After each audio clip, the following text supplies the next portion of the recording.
All right, people.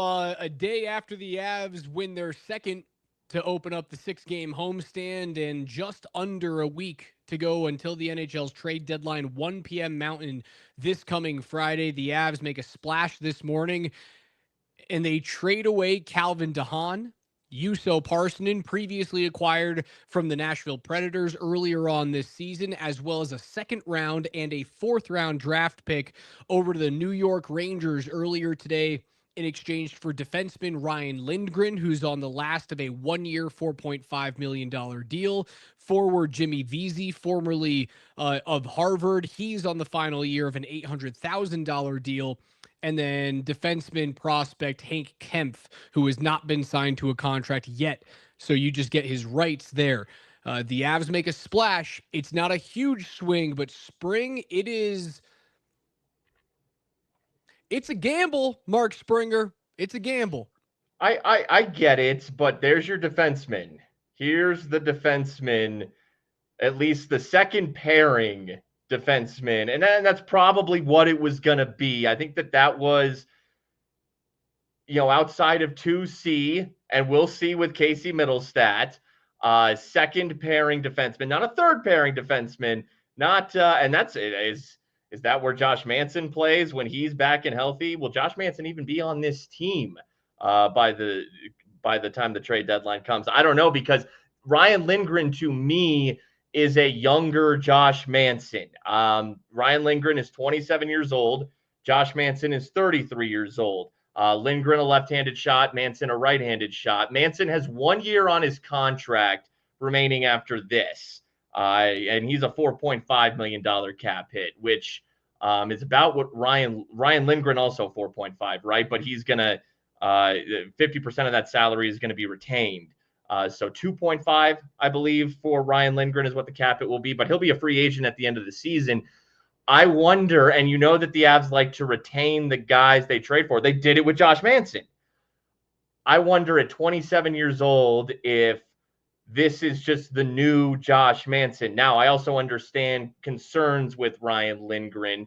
He's more of a defensive-leaning player. He's not overly large at 6 foot tall, but he's physical as all hell.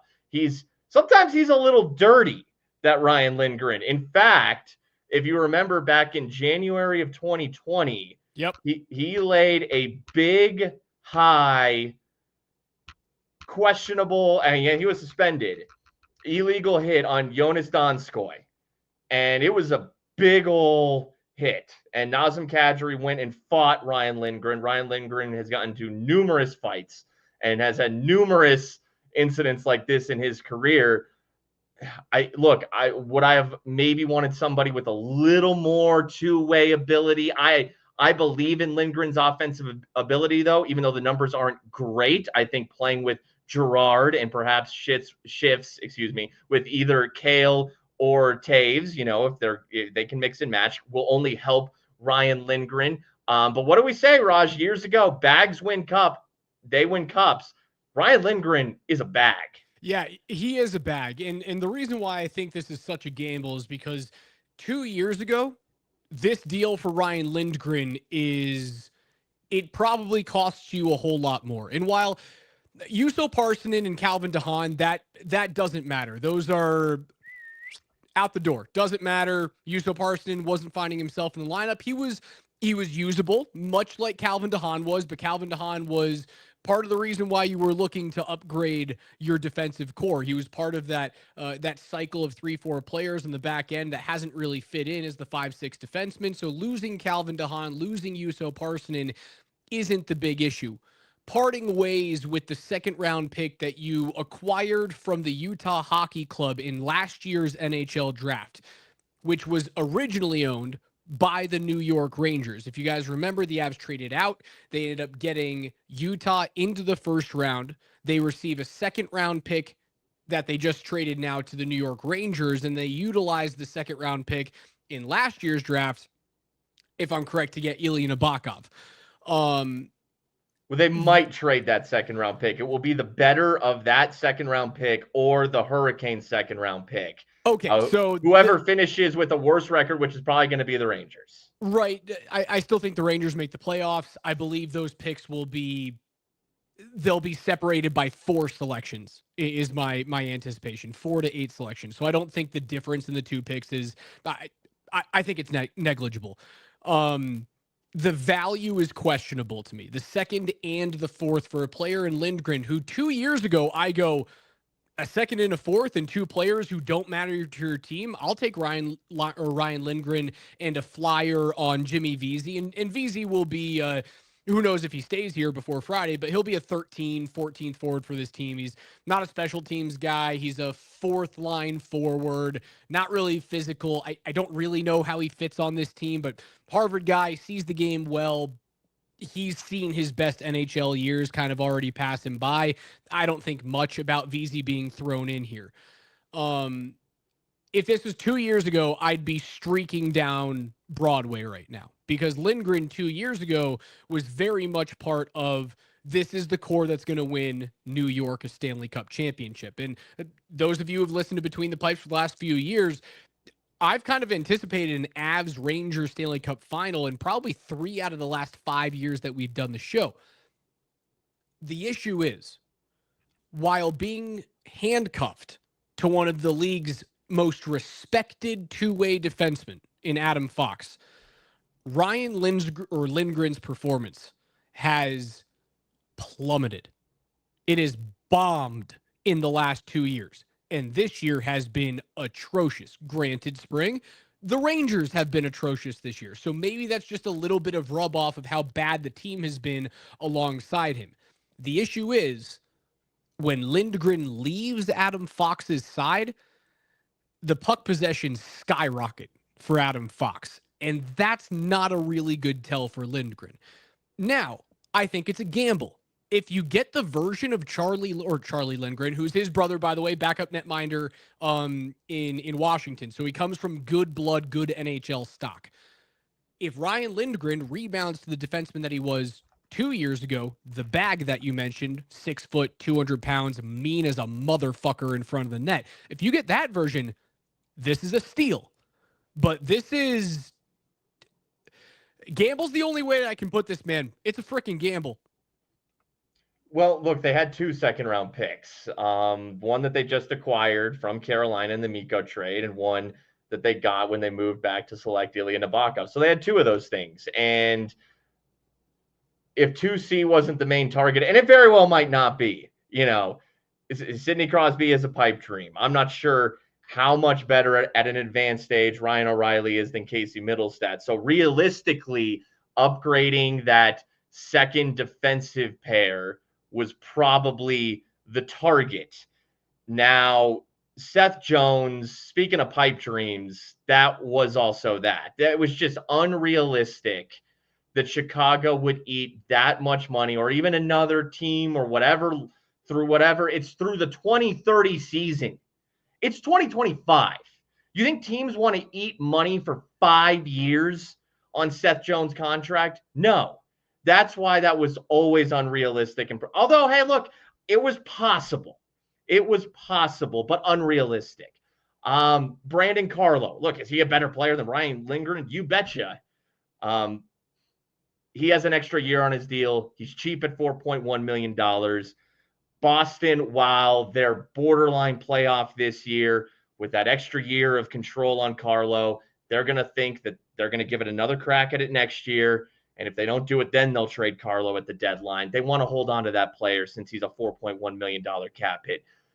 Unfortunately, Ryan Lindgren was the upper end of available defensemen, also considering low cap hits. I mean, the retention of salary here has it at $2.5 million. So you're parting with the second-round draft pick, which, most times those turn out to be nothing. For the Avs, they've always been nothing. The Avs themselves do not hit on second-round draft picks. Never have. 2.25 Ryan Lindgren is being retained at. 2.25. Okay, that makes sense at 4.5. That's half. My math sucks. Okay, 2.25. Even better. Even better, 2.25. So you still have just north of $3 million to work with prior to Friday. Now, hey, maybe the Avs just hit on a second-round pick finally in Ilya Nabokov in last year's draft. It looks promising so far. But by and large, these second-round picks have been absolutely useless to the Avs. They've screwed them up. That's what they've done. Now, granted, it's hard to hit on those picks, though. So I don't think anyone should be looking at these draft picks and going, oh, no, who could we have drafted with these draft picks? No, that's the wrong way to think about the Colorado Avalanche right now, is to think about draft picks as actual draftable assets. The reason why I think this is such a gamble is because I think the price is big. When you brought up Brandon Carlo, right? That's a player that I don't anticipate Boston is going to move on from a 28-year-old defenseman who's under contract and is 6'6" and is on your top pairing. I do not anticipate that's going to be a thing. He also wears a letter for that team. It would be weird for them to move on. I just thought he was a really good fit, and maybe you could pry him from a Bruins team that's not going to make the playoffs, and that is a very foreign feeling to the Boston Bruins, at least in the last 2 decades, right? I mocked, based off of a couple of trades in the last 2 years for defensemen at that age, at that size, and with term left on their deal around the same money. I mocked a second, a fourth, a prospect, and a condition on those picks. So, like, let's say the Avs trade for Carlo and then they make the Stanley Cup final this year. That second then becomes a future first. I thought the mock was pretty good. Like, that was that was based off of recent history in the NHL. That wasn't just me going, jumping into NHL 25 on my PlayStation and putting the thing on easy and saying, hey, let's bring Brandon Carlo to the Avalanche. No, I put some thought behind that. It concerned me that a second and a fourth were parted ways for a guy that hasn't been himself in 2 years. I love the version of Ryan Lindgren from 2 years ago that fucked Nathan McKinnon up. It was a cheap hit, but I love bringing that into the Avalanche locker room for a little bit. I just don't know if he's that player anymore. Look, Lars Eller at the trade deadline went for a second-round pick. Today, Gustav Nyquist, who's a good player, better than Lars Eller. Comparable, though, at this stage of his career to I where would Eller say was. Comparable, but Nyquist is better. However, 35-year-old player, like, yeah, Gustav got old quick. Remember, it feels like just yesterday Gustav was young. He went for a second. Hey, especially the closer you get to the deadline, it tells me that there were multiple offers probably for Ryan Lindgren, because contenders, teams that think they can win, even if it might be above the price they want to pay, they are trying to win right now. So yeah, did the Avs pay a little more for Ryan Lindgren than we would like? Sure. But they felt a need to upgrade second pairing defensemen and viewed him as the best option, which let's keep an eye on the other defensemen who get traded between now and the deadline. And I'll tell you, if I see a name that I view as better than Ryan Lindgren, and if it was cheaper than Lindgren, I'll be upset. I will. But look, he has been a staple on that blue line for the New York Rangers for the past several years. Yeah, he's a top pairing defenseman. He hasn't been good alongside Adam Fox, but he's a top pairing defenseman for New York. Maybe not the sleekest of skaters, but he knows how to win. He has won in New York. He's still just 27 years old, despite the amount of hits that he has laid and taken. He has a beaten up body for a 27-year-old. He does. And he replaces Josh Manson. I believe that this is where this is going. They want a physical defenseman that they have control on right now, who they can negotiate with that term starting in the offseason. It was a little bit of a desperation move, but these are desperate times. They are in a win now mode. And if they didn't get Lindgren, they probably felt like they wouldn't get a better option elsewhere to upgrade that second pairing defenseman. I'm seeing a couple of people throw in that, like, Jusso Parssinen is worth a third-round draft pick just because a third-rounder was utilized in the Parssinen trade. I understand the thought process, but Parssinen alone is not worth a third-rounder. That's a fourth-line player or an out-of-the-lineup player at this point, and that's what we've seen over the last couple of weeks, is that, like, Jusso can't stay in the lineup. And, again, he was good. He was usable. So McFarland trades away Andre Pavel, who was a player who was never going to play for the Colorado Avalanche. He was an undrafted free agent that they picked up.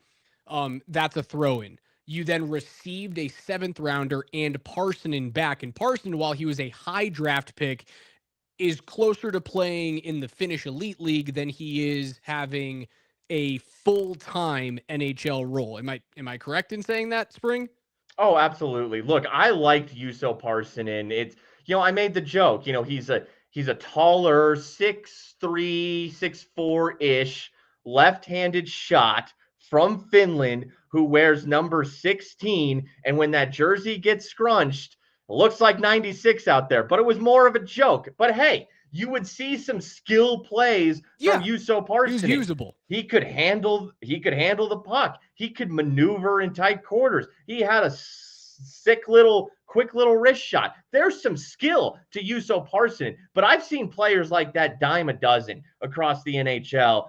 And look, there's a reason that the second line by and large struggled since Val has been out and since Jusso was inserted into that placeholder second line role. I think the Avs got about as much out of Jusso Parssinen as they could have asked for. Is it possible that he continues on a good development trajectory, that skill would flourish even more so? It's possible, but it's more than likely that he is the player that the Predators gave up on, and that he is rather close to his ceiling already.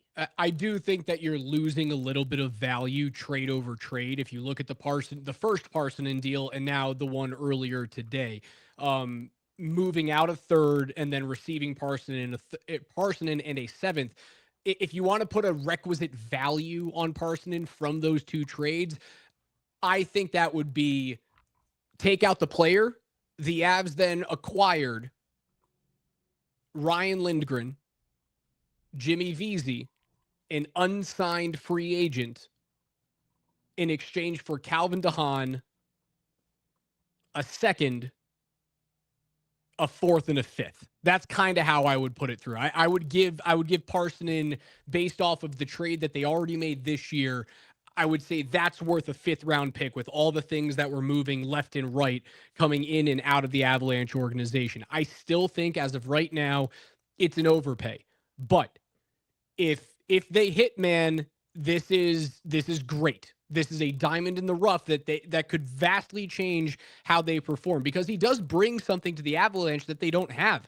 He is a good net front defending defenseman. He's not great with the puck right now. He was very good 2 years ago. Back in 2022 and 2023, he was awesome, looking as though he was going to be a stalwart in New York for the next decade. And this is a player that he was awesome. Like, he's been on Team USA since he was 16 years old, man. He went to Shattuck for 4 years. I think he went to Minnesota for 2 seasons, and then signs with Hartford and New York. He has the pedigree to be great. He has been terrible for 2 years. I think he brings something that the Avalanche don't have. I don't know if he really helps on the penalty kill, where he does help, where he's good right now. 5-on-5 shot suppression in zone. He's a decent shot blocker, like a pretty good shot blocker. That's something that the Avs historically don't do well. I still don't think McFarland's done. Not with $3 million in cap space. I still think they're going to do something probably around your top 6 forwards. You mentioned Parssinen. You've seen a dozen players like him in the league. Dozens of players like him in the league. Vesey feels the same way to me. I don't think he's not an effective part of this trade. No, this trade is about Ryan. Like, essentially, VC and DeHaan, they don't matter in this trade. They're just swaps, change of scenery, whatever. Like, Calvin DeHaan, like, we've seen this 3-man rotation of 6 D-men for the Avs this year: Shillington, DeHaan, and Middleton. And I think that the ranking would be in that order. I'd go Shillington 1, DeHaan 2, Middleton 3. Now, at least Middleton brings size and some physicality. That's why he has gotten some playing time, even though overall I'd grade him 3rd out of 3. Shillington, we just saw have 2 assists last night. He's missed some time with injury.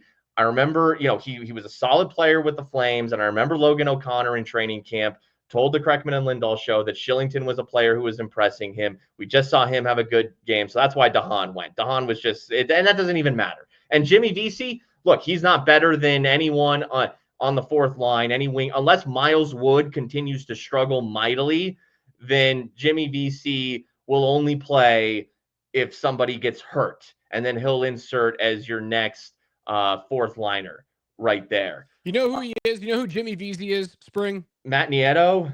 Ben Myers. Sure.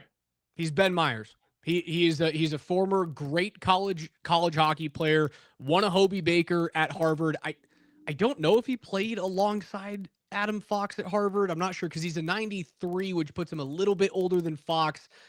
But I'm assuming he played a couple of years a junior before he went to Harvard. They may have overlapped there at some point. He's Ben Myers, man. It's fine. He's just this is about Ryan. It's about Ryan Lindgren for Jusso Parssinen and the 2 draft picks. That's really what this trade is. The Haan and VC don't even matter. All right, on Lindgren, look. From an offensive standpoint, because I think defensively, look, maybe he's a step slower, but he's physical, and the Avs need some of that. You look at the opening goal that Minnesota scores the other night when Minnesota had fresher legs in that first period and they were playing fairly well. You know, Girard and I think it's Shillington who he's out there with. They pinch too hard. They leave. Who is it? Was it Zuccarello who scored? I can't even remember. Zuccarello scored the first goal, and then the tip in from Vinny Hinostroza was the second. Look, this Avs D-core, they leave forwards unmarked too often. They don't push them around enough. Gerard was lost. Gerard was lost on that play. That was bad. And I didn't talk about it on the show because all is well that ends well. Also, the show was let's be completely honest. The show was a dumpster fire last night. We didn't want to overstay our welcome last night. Look, I love Sam Girard. We always liked the idea, and when we saw it, of, Girard and Manson playing together. Well, Manson's getting older, and he's hurt as well, and has been hurt in recent years. So I think Lindgren will bring that MFer that will clear some dudes out of the front of the net and will up the physicality of this D-core. Now, from an offensive perspective, he has been rather consistent his entire career. His first year in the league, it looks like about 21 years old. Year 1, 14 points. Year 2, 16 points. Year 3, 15 points. Year 4, 18 points. Year 5, 17 points. This year, 19 points. So actually, he's having a career year points-wise in just 54 games played. The Rangers have played 59 games, so he's only missed 5 games for New York this year.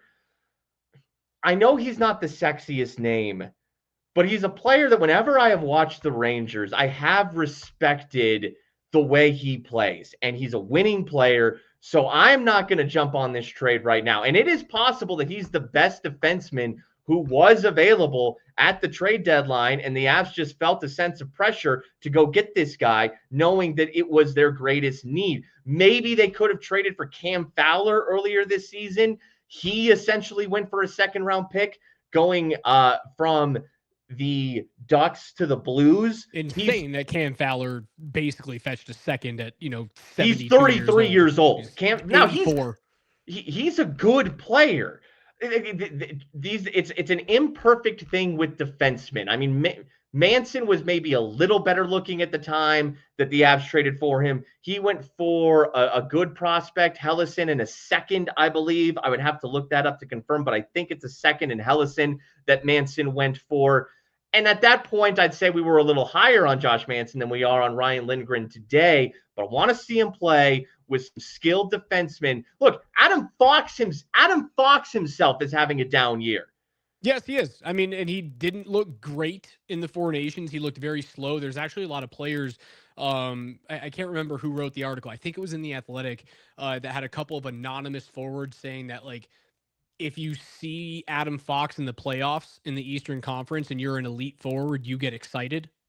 And that's a damning thing to say about a guy who has a Norris Trophy already under his belt. And Adam Fox is I wouldn't say he's an analytics darling, but he's a puck possession darling. So the reason why the Lindgren trade right now is so scary is Lindgren is seeing his worst puck possession and his worst expected goals season in his career right now. And he only plays with Adam Fox. Like, that's the only dude that he gets paired alongside at 5-on-5. Hardly anybody else. Like, he's not playing with Keandre Miller, which has been kind of a bust for the Rangers at this point. His expected goals percentage right now is 45%. That's 3 percentage points lower than his career average when he was at his best back in 2021. And then in 2022, he was averaging around 53, 54% expected goals when he's on the ice in 5-on-5 situations. Now, Adam Fox, while he is having an off year, this season he's at 52%. So it's telling that when he's on the ice with his D pairing, even in those 15 seconds that Adam Fox gets off the ice and Ryan Lindgren is still on there, he's been that bad without him. The Rangers have been a dumpster fire overall, though. You are true. They have been a dumpster fire As overall. you mentioned, Keandre Miller, good-looking prospect, hasn't quite lived up to it. That's what happens you when you know what try and make him a D-man. You want to know what a dumpster fire the New York Rangers are? They give up on Capo Caco, send him to the Seattle Kraken. That dude's been pretty damn good for Seattle. And he's playing so well, in fact, Capo Caco, that he was promoted to the top line for Team Finland in the Four Nations. And our precious Arturi Lehkonen was demoted to the bottom six. So I don't know what the hell the New York Rangers are doing this year. That organization is trash right now for all I'm concerned. And perhaps getting the hell away from it will be the best thing that has ever happened to Ryan Lindgren. The other thing that you bring up, and you've been mentioning, maybe he's the younger version, the new version of Josh Manson. If Manson's legs have kind of fallen out from underneath him, that was always the big issue with Manson bringing him here was, well, does his body have enough left in the tank? And it might seem like Josh's body is finally giving out on him after many, many years playing that physical style of hockey in Anaheim and certainly here, and then winning a cup here with the Avalanche. Who knows if he's going to be here 6 days from right now? I anticipate they'll keep on to him, but with 1 year left on that deal, there's a possibility that you either buy him out, you trade him in the offseason. Now, you also mentioned that Chris McFarland and Joe Sakic don't like to trade for rentals. They're very allergic to that. Like the Sean Walker thing doesn't really happen for the Avalanche all that often. You trade for players, especially in their 20s, and then you extend them. Casey Middlestat, Arturi Lehkonen, those types of players. Lindgren was making 4.5 this year. I don't know if there's anything that he could do playing on the Avs, even if they make a deep, deep run, to get him back to a $4.5 million valuation with how unhealthy he's been, with how bad he's been when he's been on the ice in the last 2 years. So there is a decent chance that you could re-sign him to a 3 or a 4 year deal at below what his current market value is at 4.5. And I mean, if you were to look at some of the advanced analytics, I think Dom Lischewson at The Athletic does a really good job of showing surplus value on current contract. His surplus value on the $4.5 million deal is minus 2.3. So according to Lischewson, that's like a $2 million defenseman, $2.25 million defenseman. Could you get him on a 3 year by $3 million deal in the offseason? I would take a peek at that, but he has to look good with the Avs, and they have to go on a decent run in the playoffs to make that happen so that you could then maybe move on from Josh Manson and open up some cap space in the future. You know what's so funny? You mentioned the Sean Walker trade, and the Avs had to give up a first-round pick to get Sean Walker. Of course, the caveat there. Can you hear me? You're pointing at your headphones. Can anyone hear Spring? Did Spring just go mute on you guys?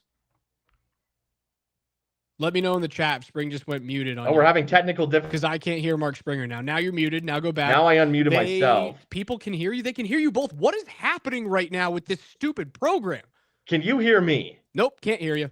I can read your mouth. Awesome. Talk to the people. I'll try and figure this out. Awesome.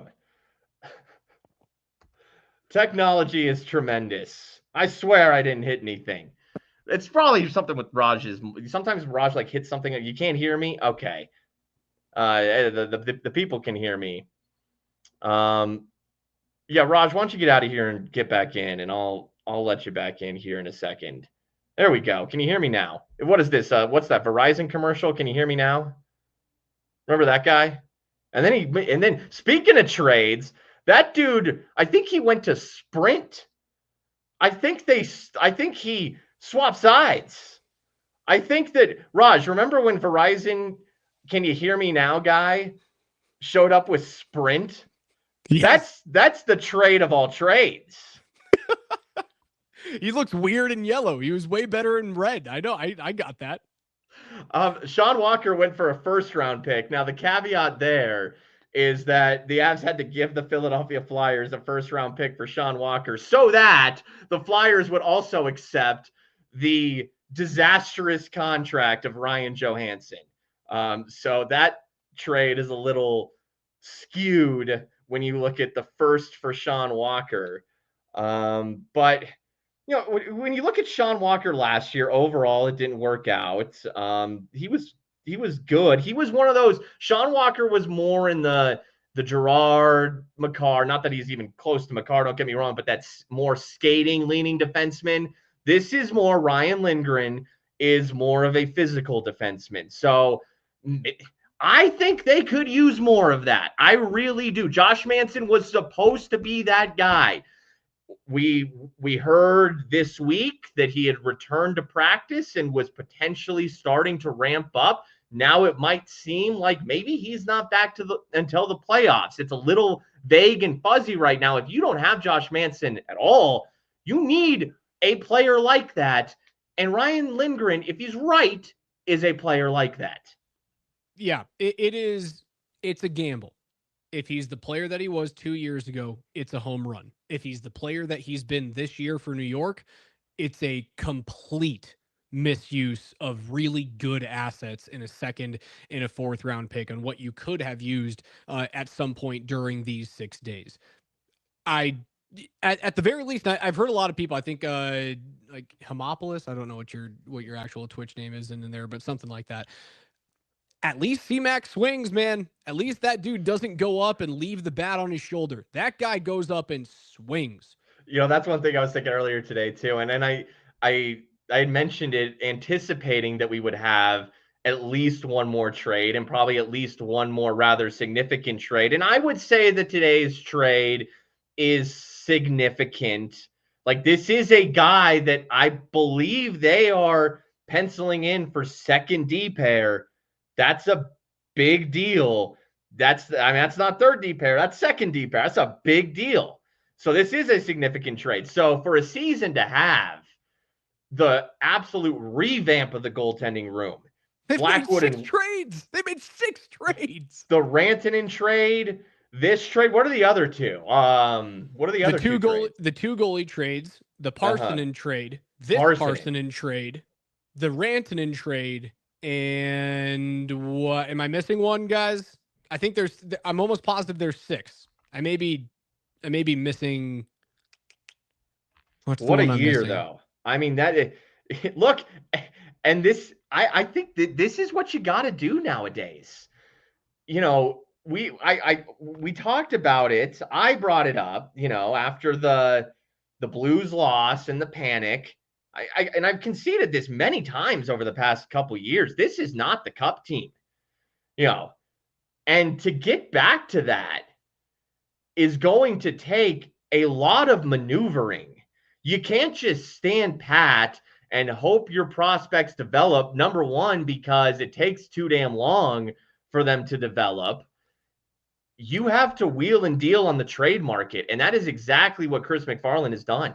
Eric Brandstrom was the other trade where they moved on from the young former first-round pick, who I believe was selected with the first Vegas first-round pick or the second first-round pick in their inaugural season, never played for them. They then moved him on to the Vancouver Canucks in exchange for Tucker Poolman, who they threw on LTIR, and they also got a 4th-round pick. Part of those 2 second-rounders this year and 2 4th-rounders, one of them is Vancouver. So that was the 6th pick post off season for CMAC this year. 6th trade, rather. All right. Well, now we see if they are done or not. Are they done? No way. They've got too much cap space to be done. $3 million? There's no way he leaves north of $3 million left on the table. No way. They're not. Okay, done. well, hey, we made it 35 minutes into the show. I feel like it is appropriate now at the 35-minute mark because I understand the pipe dream aspect of it. I do, okay? But before this game, or before this show, excuse me, here today, and I was actually out and about, but I get home and I turn on ABC to watch the end of Penguins Bruins. And what do you know? Hey, Pittsburgh had a power play with less than 2 minutes to go, down 1 goal. They go for the old 6-on-4. Unfortunately, Charlie Coyle buries an empty net goal. Ryan Raquel, who just ate a high stick and bled, hence the double minor, scored a futile goal to make it 3-2, and that was your final. Bruins go into Pittsburgh and win 3-2. Tomorrow, Pittsburgh plays a good team. We talked about it yesterday. They play Toronto. Toronto. Okay. Look, dude. I mean, what is Sidney Crosby doing? You just lost in overtime to a Bruins team that is mid. We know they're mid. We've seen them. We've talked about it. If you want Sid, you were rooting for a Bruins win today. You got it. I mean, you got to be demoralized if you're Sidney Crosby this afternoon. Fun. It's not a game-winning dinner tonight. You're at a game-losing dinner. Your nice fancy dinner. It's with a losing vibe tonight, Sid. That's a nice early cup of coffee in hand game tomorrow, 11 a.m. on TNT and Max between Toronto and Pittsburgh. And then the 1:30 game on TNT right after that is Minnesota hosting Boston on the second of a back-to-back. So that'll be interesting to watch. You see, and I'll get into Sid here in a sec, because I had conversations. You said you were out and about earlier today, as was I, and had conversations about Sidney Crosby today, as one does. You know, I don't know if you guys spend your free time talking about Sidney Crosby and possibly coming here and his legacy in the NHL, but those were my off hours. Apparently, I never sleep. Those are good conversations. People are screaming, "Stop with the Sid talk!" Absolutely. Well, first of all, if you're going to say stop with the Sid talk, spell Sid right. You see, Detroit and Columbus are playing at the Horseshoe right now in Ohio. I knew that there was a Stadium Series game. I actually did not realize it was at the home of the Ohio State Buckeyes. Okay. They've been trying to get to the Horseshoe for many, many years, apparently. And what was the one roadblock to playing at the Horseshoe was the fact that the piping was so old, which also I didn't know. Ohio Stadium is 103 years old. Had no idea that was actually that old. The piping is not insulated. So at the end of the football season, what they do is they get rid of all the water in the stadium. They shut everything down so that the pipes don't burst, so that the water doesn't expand. So that was the reason why for many years the NHL wasn't able to play a game at the Horseshoe. And now over the past 4 or 5 years, they put in all these heating pads around all of the piping in the stadium. And now that's why you get Columbus and Detroit, which at the beginning of the year, Spring, I remember seeing this on the schedule, the Stadium Series at Ohio, Detroit, Columbus, and going, are you fucking kidding me? An outdoor game against these two teams? This is a huge game in terms of playoff. That's a great matchup. This is a really fun matchup. Yeah, no.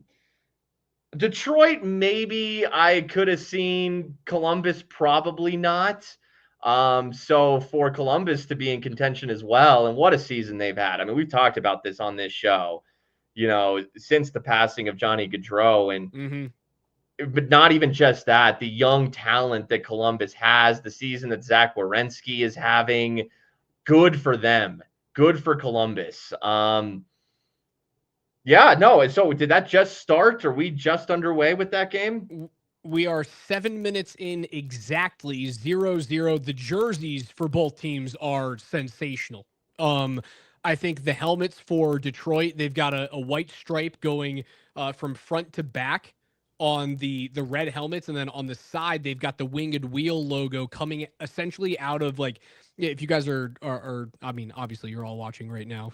If you're listening on the post show podcast, out of my earbuds from where my headphones are right now, the winged wheel comes out both sides, almost like Hermes would look like if you were to look at his shoes right? Is that the correct Okay. mythological Like pull? what are we talking? Like the Flash's helmet or something? Yes, exactly like that. Spring, exactly like that. Thank you very much. Way Hell better yeah. pull in terms of like, Oh, that's modern how you know I'm a literary nerd, bro. in media in media minds.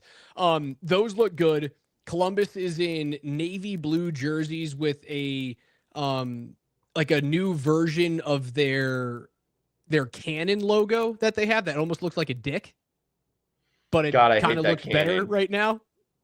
D'Ambies, Twig and Berries.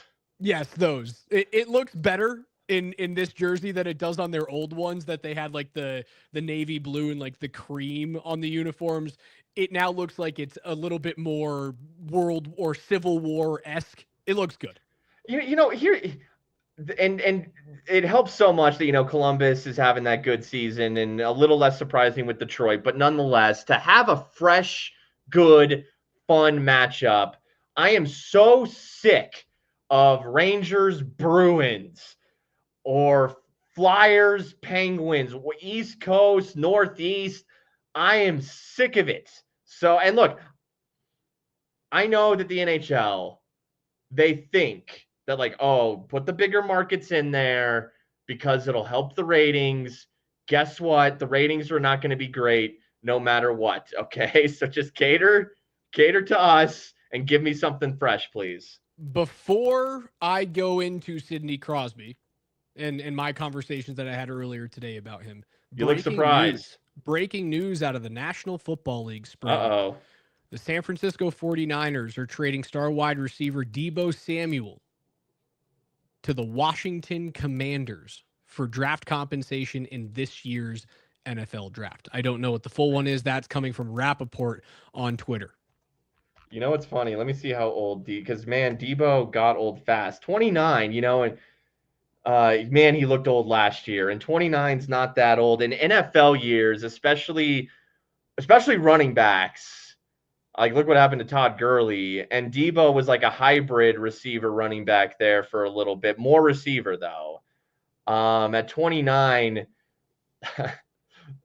feels a little Ryan Lindgren-y, but Lindgren's 27, and I don't think his body's near as dead as Deebo's is. I'm fine with Deebo going to not going to the Broncos. I'll say that. I did not have my heart set on Deebo Samuel because the dude honestly wasn't productive for the Niners last year. He has been productive in 2 years for the Niners, but I mean, there's always hope that he could return to who he was 2 years ago, and that is right now what Chris McFarland is hoping that Ryan Lindgren can return to, is the Ryan Lindgren that was 2 years ago for the New York Rangers, because that guy was not fun to play hockey against.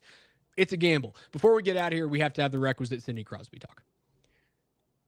Pipe dream, yes. Is it a dream that I'll continue talking about always until he decides to retire? Also, yes, because I would love to see him play alongside Sidney Crosby, or Nathan MacKinnon, rather. There's another aspect to Sid that I think we need to unpack. Yes, he's the most competitive player in the league. I told the story that Nathan MacKinnon tells about them running up and down the hill and him grabbing Nate's leg and dragging him back down because he didn't want to lose to a 16-year-old. He is probably the greatest competitor in the sport today. And that's my thought process of like, he doesn't want to waste his last great years being on a horrible team. Now, the opposite end of the question has to be talked about. Mario Lemieux, coming off of beating cancer, was on a worthless Pittsburgh Penguins team. Remember, they selected Marc-Andre Fleury first overall. They almost got Alexander Ovechkin. The year that they got Evgeny Malkin, Malkin went second in that draft to Ovi. Pittsburgh almost won that lottery. Then they go into the random lottery because of the league stoppage. Then they get Sidney Crosby the following year. You get Chris Letang after that, and then history unfolds over the next 15 seasons. Lemieux had to deal with that 1 year where he didn't really need to be there, right? He shepherded that new historic core of Penguins. That's part of the Sidney Crosby thing moving forward is, do you want to do what Mario did for you? And I think that's something that he would want to do. The other thing that we have to look at is Sidney Crosby's not only won everything in the game, he's won everything multiple times. The only award he did not win was Rookie of the Year when Alexander Ovechkin, playing in his next season after what would have been his rookie year, again, NHL work stoppage, beats Crosby out for that. Every other award that he has won in this league, he has won multiple times. And I guess the question is there really the drive to win another Stanley Cup championship when there is a pinnacle of the sport that Sid can reach next year? I think that Sid could look at the 2026 Olympics and go, I'm going to wear the cheddar for one more time for my country. We're going to win Olympic gold in Italy, and I'm going to ride off to the sunset. And that will be my final Stanley Cup championship because I've already got 3 of these things, and I'm still playing for something that means a whole bunch to not only me, but to my teammates and to the hockey world in general, which is Olympic gold. I don't think we play up the allure of being captain of Team Canada as soon as next year in the Olympic Games. No, that is a big deal, but it's still not competing for a Stanley Cup. It is a big deal, though. Okay, what is the Penguins farm system? What are their prospect? What does it look like? Because, all right, it's going to take a few years. He's 37 years old. I understand, like, to be like the, Todd Helton, Todd and the Toddlers. And that, I guess at the very end, it does result in a World Series appearance for Todd. I'm not sure they can. in the Ninja Turtles, baby. I'm not sure you can develop whatever they have in that time frame, though, to get Sid back in, maybe the playoffs, let alone the Stanley Cup finals. Look, I like your scenario.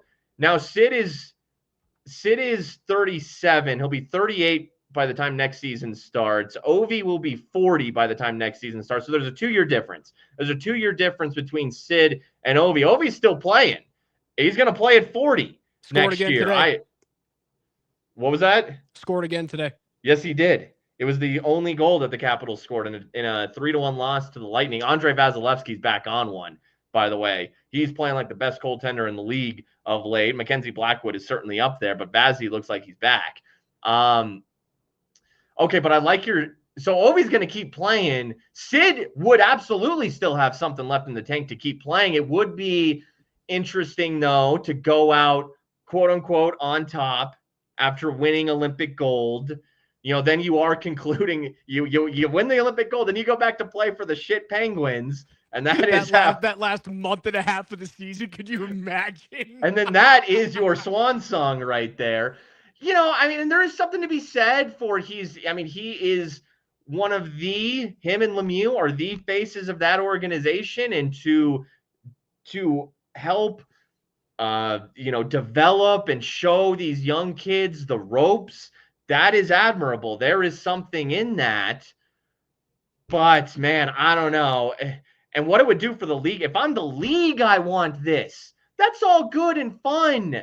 If I'm the league, though, I want one of the faces of a generation, the face of a generation, to be in the playoffs. I want to capitalize on the Four Nations success, and I want to throw every bit of star power that I possibly can at the Stanley Cup playoffs. I want Sid in there, and I want Sid to be relevant. And so Sidney Crosby, you can think of it from this perspective too. You can do right by the Penguins.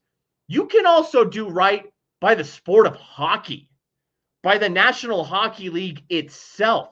Give the NHL every bit of ammo that they can possibly have to draw viewers in. Don't let the Four Nations hoopla fizzle out. Do everything you possibly can to keep it going. Will it maintain on that level? No, but keep it at as high of a level as you can, regardless of any dip. That's Mark Springer. I'm Alex Ryan-Emmy. Anytime that the Avs make a trade between now and Friday afternoon, Spring and I will get on an emergency podcast. We'll talk to you about what we think about it. I don't think they're done, but as of this morning, again, if you're just tuning in, if you're just opening up your phone like I was an hour late to figuring out what they actually did today. Ryan Lindgren, Rangers defenseman, as well as depth forward Jimmy Vesey, traded to the Avalanche in exchange for a second-round pick, a fourth-round pick, Calvin Haan, and depth forward Jusso Parssinen. They've got just north of $3 million left in cap space. The NHL trade deadline expires at 1 p.m. Mountain this coming Friday. For Spring, I'm Raj. Thanks for joining us, guys, on a Saturday afternoon. Love all of you. Enjoy the rest of your weekend. The next time, unless the Avs make a trade that you guys will hear from us, will be Tuesday evening after the Avs take on, well, future Av, Sidney Crosby and the Pittsburgh Penguins. See ya.